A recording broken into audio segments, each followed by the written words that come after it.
guys, welcome back to my YouTube channel, guys. Thank you so much for tuning in to this channel. I know that you know how much I appreciate Gule channel.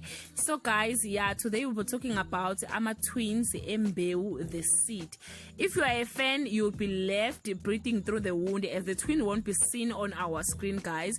Nokubonga and Nokwanda Kuzwayo, who plays the role of Zakithi and Futhi, will be taking a break from imbewu for months. As you know that Nokubonga was expecting, so she is on maternity leave for 3 months, guys. Yeah, while her sister begged herself a role overseas. One of the twins will be away from imbewu for more than 6 months. Yes, guys, Futhi won't be seen on our screen for that long.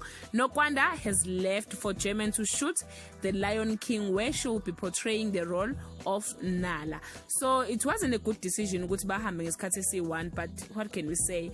Unokubonga yena ke, guys, utheke after maternity leave yakhe, she's coming back to imbewu. She further said that Zakithi will still be seen on our screen as she has shot extra scenes to cover up for her time away. Meanwhile, Nokwanda has said that being on imbewu has taught her a lot of things related to acting. So guys, that is the story of ama twins imbewu. I love you so much, guys. You can leave your comment below. Till we meet again, bye.